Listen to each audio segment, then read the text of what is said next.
Bonjour à tous et bienvenue dans cette nouvelle vidéo de déballage de boîtes pour Horror Arkham, le JCE. On est rendu à la deuxième vidéo sur les cartes monomystiques de la boîte investigateur du cycle aux confins de la Terre. Allez, première carte. Et comme je le disais dans d'autres vidéos, il n'y a pas beaucoup de cartes de niveau 0. On a là un soutien de niveau 1.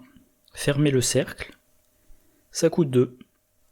Ça occupe un emplacement d'arcane, ça lettré rituel et synergie. Utilisation, une charge pour chaque classe parmi les cartes que vous contrôlez, celle-ci comprise. Action rapide, dépensez une charge et inclinez, fermez le cercle. Effectuez une action basique. Pour chaque test de compétence effectué lors de cette action, vous avez le droit d'utiliser votre volonté au lieu de la compétence indiquée pour cette action. Bon. Alors encore une fois, une carte un peu difficile à commenter. Un emplacement d'arcane, faudra éventuellement mettre des cartes qui augmentent votre nombre d'emplacements d'arcane pour pouvoir quand même avoir vos autres soutiens, sorts ou rituels. Une charge par classe parmi les cartes contrôlées, donc potentiellement il n'y aura qu'une seule charge, mais vous pouvez monter jusqu'à 5 charges. Il faudra peut-être songer à mettre, si vous y avez accès, un permanent non mystique pour avoir plus fréquemment plusieurs charges. Quant à l'effet lui-même, en action rapide, on effectue une action basique et si on doit faire un test, on utilise sa volonté. Qu'est-ce que ça veut dire concrètement? C'est-à-dire que pendant n'importe quelle fenêtre d'action rapide, vous pouvez faire une action. Déjà, vous avez gagné une action, mais en plus, vous avez la possibilité de faire une action dans un... dans une autre... Vous avez la possibilité de faire une action à un moment où, normalement, vous ne pourriez pas. L'exemple le plus... basique. Un exemple d'utilisation, par exemple... Je vais y arriver. Chez les gardiens, on a le soutien sifflet anti-émeute. Il donne le droit d'effectuer une action supplémentaire lors de son tour pour engager.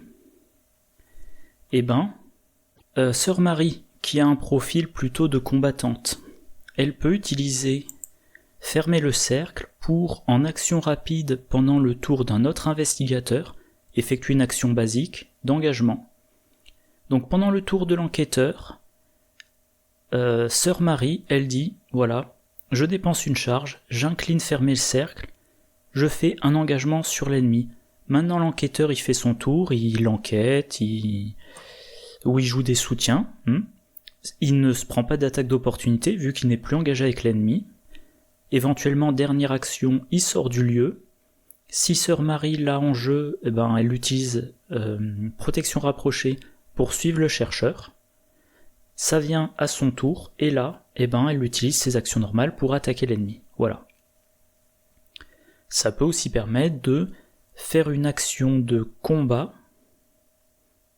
un autre moment de combat basique, mais avec votre volonté, si vous le souhaitez, à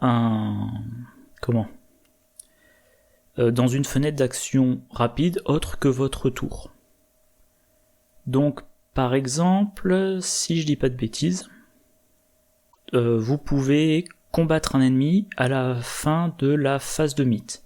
Et il faudrait regarder dans le guide de référence s'il n'y a pas une fenêtre d'action rapide entre le déplacement des ennemis chasseurs et l'attaque des ennemis.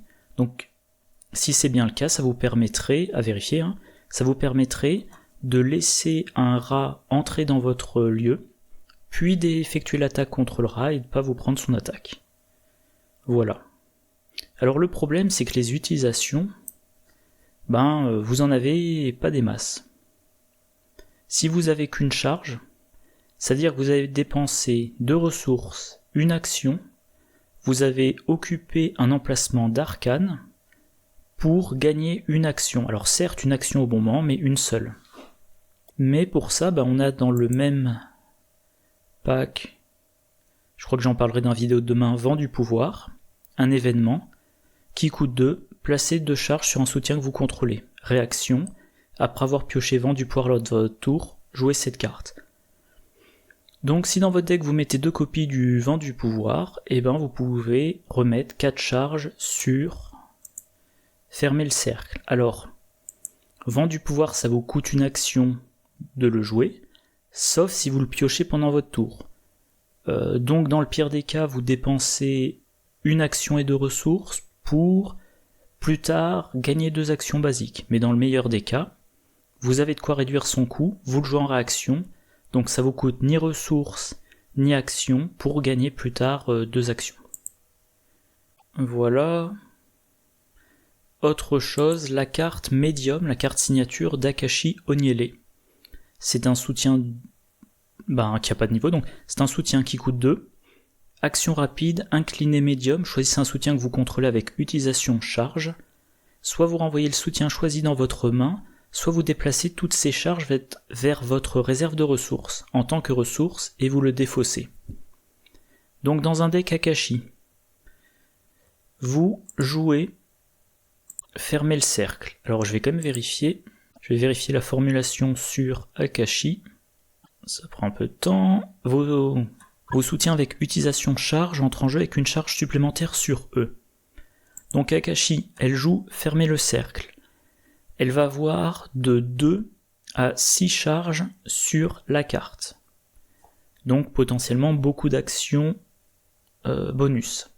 Puis une fois qu'il n'y a plus de charge, elle utilise médium, en action rapide, elle le renvoie dans sa main. Elle renvoie fermer le cercle dans sa main, elle le rejoue et de nouveau, elle met des charges dessus.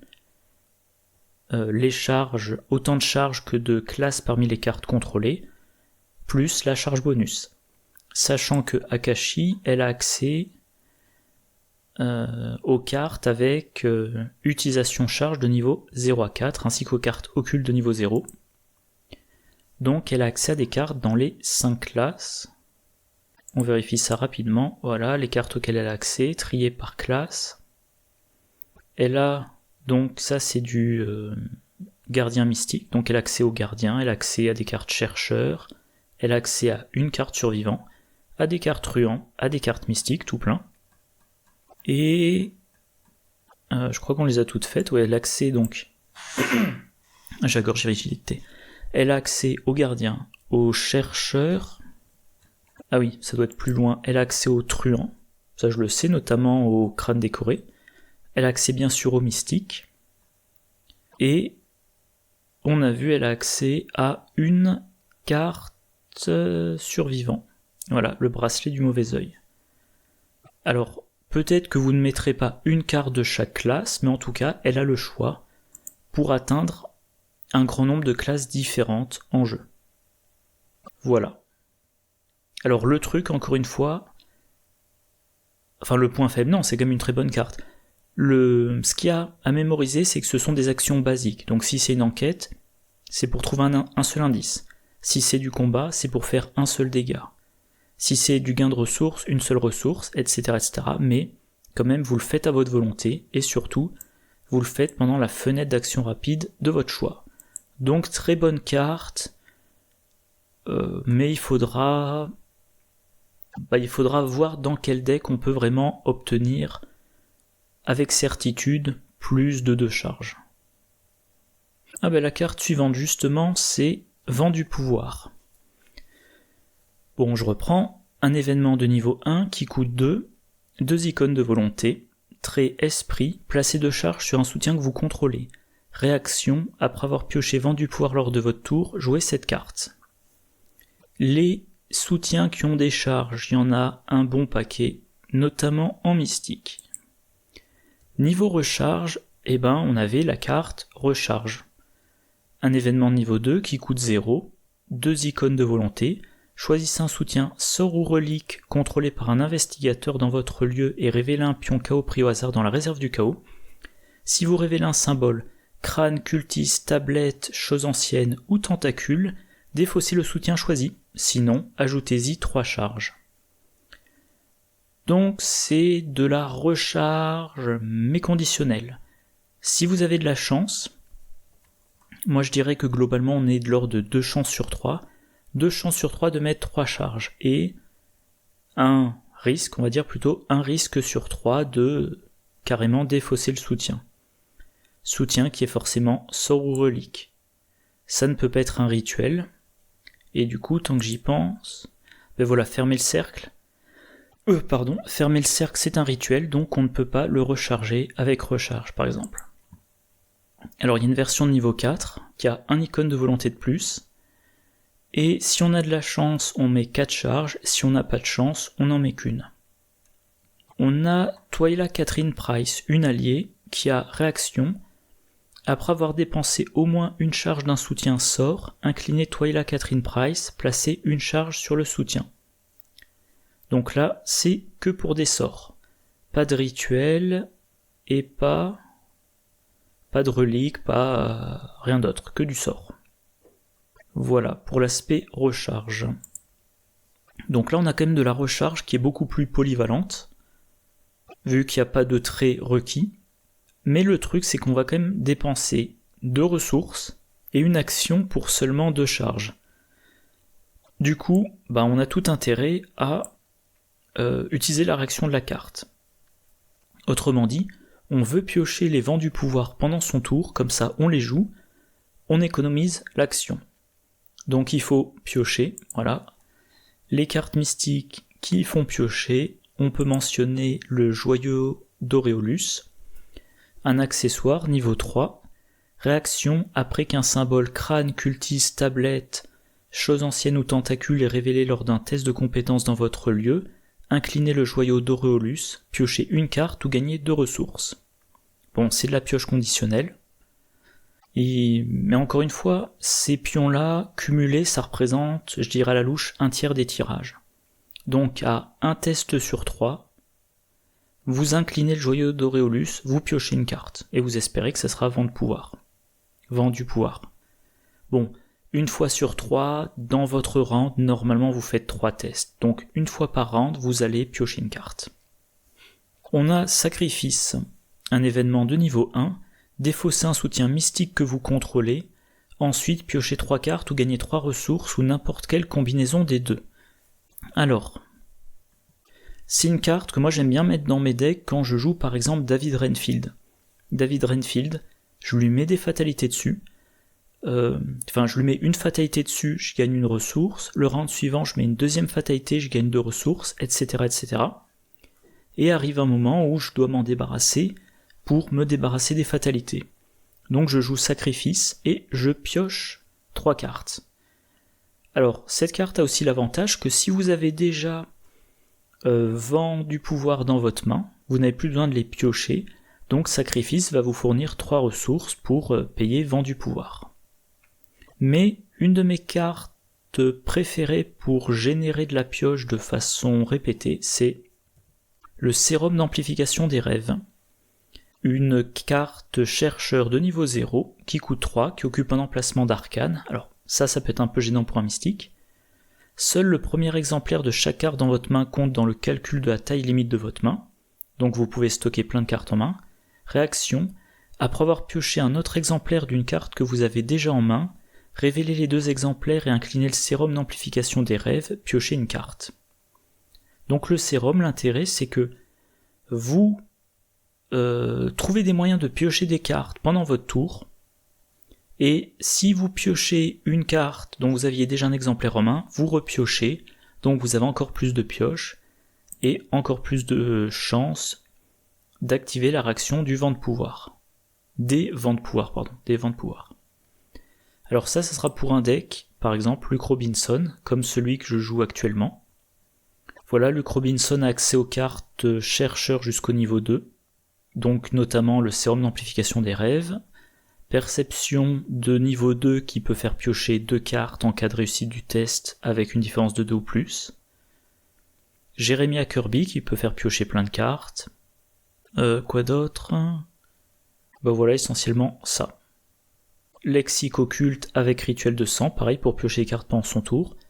Du coup dans ce deck, qu'est-ce que je veux dire ? Voilà, vous piochez,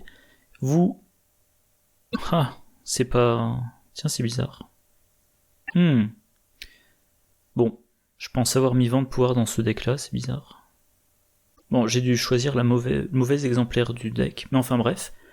Dans un deck par exemple Luke Robinson, ça va être génial pour recharger, que je retrouve ça, sa boîte à portail. Boîte à portail, ça utilise des charges. Sur Vent du pouvoir, il n'y a pas de critère de trait, donc le fait que ça soit objet et relique, c'est pas un problème, et donc vous rechargez la boîte à portail de Luke, et eh bien il aura plus de téléportation. Et je disais, le problème c'est que quand même, c'est une carte qui coûte 2. Dans cette boîte, on a Prophétique, un des talents tricolores. Au début de chaque round, vous mettez 2 ressources dessus, et les ressources qu'il y a dessus peuvent payer les cartes, chance, sort ou esprit. Donc vous avez là les 2 ressources pour jouer Vent du pouvoir. Du coup, avec Prophétique et un bon moteur de pioche, vous piochez Vent de pouvoir pendant votre tour, vous le jouez sans dépenser d'action, et grâce à Prophétique, vous ne dépensez pas de ressources de votre réserve. Et la dernière carte, Prévoyance, un événement de niveau 1 qui coûte 0, 2 icônes d'intelligence, trait augure, rapide, à jouer quand un investigateur dans votre lieu devrait piocher une carte de son deck ou du deck rencontre. Nommer une carte, si la carte piochée est la carte nommée, cet investigateur peut choisir une option, soit annuler les effets de cette carte et la défausser, soit jouer immédiatement cette carte en réduisant de 2 son coût. Alors, dans quel deck ça va être intéressant concrètement? Parce que je pense que c'est une carte très spécifique. Dans un deck Norman Weavers, vous jouez avec la carte du dessus de votre deck révélée.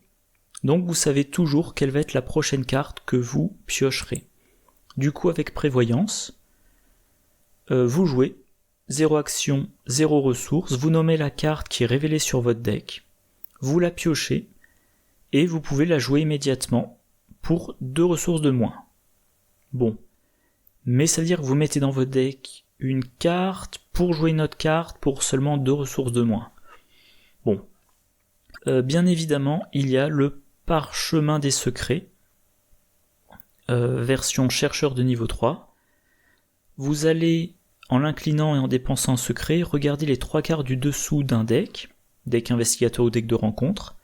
Vous pouvez défausser une carte, vous pouvez en ajouter une à la main du propriétaire du deck, et les cartes restantes, donc il en reste de 1 à 3, vous les mettez sur le dessus ou sur le dessous du deck, dans n'importe quel ordre. Donc vous savez la carte que vous avez mise sur le dessus du deck, d'un investigateur, et même chose, quand l'investigateur devrait piocher, vous nommez la carte, l'investigateur la pioche, et il peut la jouer pour 2 de moins. Alors j'ai oublié de préciser, oui quand même, vu qu'il peut la jouer, il économise une action. Donc en fait c'est une carte pour économiser une action et 2 ressources. Bon, ça c'est si on le joue sur le deck d'un joueur. Mais on peut le jouer sur le deck de rencontre. Et dans ce cas-là, on va utiliser l'effet annuler les effets de la carte et la défausser. Alors il y a des commentaires. Il est fort probable quand même qu'il y ait eu un oubli sur cette carte et que ça soit erraté plus tard. En l'état, vous pouvez annuler les effets d'une carte et la défausser. Si vous savez que vous avez votre faiblesse sur le dessus de votre deck, vous pouvez dire, vous nommez la faiblesse, vous la piochez et vous l'annulez. Et vous la défaussez. Or, jusqu'à présent, dans le jeu, il n'y a aucune... Enfin, je crois qu'il n'y a qu'une, il faudrait revérifier Ikiak, mais il n'y a quasiment rien qui annule les faiblesses. Donc c'est quand même très douteux qu'on ait une carte qui soit seulement de niveau 1, qui dise annulez votre faiblesse si vous avez si vous avez dit que vous alliez piocher votre faiblesse. Donc moi je pense qu'on aura bientôt un errata pour dire si la carte est non faiblesse, vous pouvez l'annuler. Un truc comme ça. Bon. Mais vous pouvez donc, je le disais, jouer ça sur le deck de rencontre. Si vous savez ce qu'il y a sur le deck de rencontre, vous nommez la carte, vous la défaussez. Il y avait un ennemi puissant, c'est pas un problème. Il y avait une traîtrise qui allait vous bloquer, c'est pas un problème. Et donc ça combotte encore une fois avec le parchemin des secrets, vu que vous pouvez regarder les cartes du dessous du deck rencontre, et en réordonner dessus, ou bien évidemment Gloria Goldberg. Alors Gloria Goldberg, elle a une réaction très intéressante. Quand vous regardez une ou plusieurs cartes du deck rencontre, regardez une carte supplémentaire et choisissez une carte non élite parmi elles. Soit vous défaussez la carte choisie, soit vous la placez au-dessus du deck rencontre, soit vous la placez sous Gloria Goldberg, maximum de 3 cartes sous elle. Donc vous faites un deck Gloria. Vous mettez dedans des cartes qui ont des effets pour consulter le deck de rencontre, du style Alisagram, Scrying, Divination et autres. Si vous deviez regarder une carte, vous en regardez 2 et vous pouvez défausser une des 2. Si vous deviez en regarder 2, vous en regardez 3, etc., etc. Ce qui fait que normalement, si vous vous débrouillez bien et qu'aucun effet n'a forcé à remélanger le deck de rencontre, vous devriez à peu près tout le temps connaître la carte du dessus du deck rencontre. Donc voilà, vous jouez prévoyance. Mettons par exemple, vous jouez divination, vous regardez les 4 cartes du dessus du deck rencontre, vous défaussez la pire, vous mettez les 3 autres dans l'ordre de votre choix, en mettant par exemple le poltergeist dessus, puis vous jouez, pendant la prochaine phase de mythe, quand vous devriez piocher la carte, vous jouez prévoyance et vous dites c'est le poltergeist, vous révélez la carte, c'est le poltergeist, vous l'annulez. Et vous défaussez la carte et vous ne repiochez rien à la place. Et alors il y a un truc, j'ai un petit doute, il faudra chercher des clarifications. On annule les effets de la carte, pas l'effet révélation de la carte. Déjà, on peut annuler les ennemis, on peut défausser les ennemis, et ensuite, si une carte a des effets autres que ses effets révélation, a priori, on peut annuler. Donc, il faudrait vérifier si on ne peut pas annuler le renfort d'une carte. Encore une fois, à confirmer. En tout cas, prévoyance, dans un deck qui a des effets de consultation des decks joueurs ou rencontres, ça va être extrêmement efficace. Gain d'action et de ressources, ou tout simplement pour se débarrasser des pires cartes. Donc je pense que ça sera particulièrement, cette partie-là de la carte, ça sera particulièrement efficace en solo. Vous avez un deck qui résiste très bien aux traîtrises, mais qui est pas particulièrement bon en combat. Vous utilisez le parchemin des secrets pour défausser un maximum d'ennemis, et puis de temps en temps vous êtes obligé d'en mettre un sur le dessus du deck, et ben voilà, vous vous en débarrassez, et vous essayez de faire toute une partie avec quasi aucun ennemi. Bon ben voilà, c'est tout pour aujourd'hui, je vais m'arrêter là. Bon ben voilà, c'est tout pour cette vidéo, comme d'habitude j'espère que ça vous a intéressé. Moi je vous souhaite une bonne journée, une bonne soirée, de bonnes parties, et je vous dis à la prochaine, au revoir.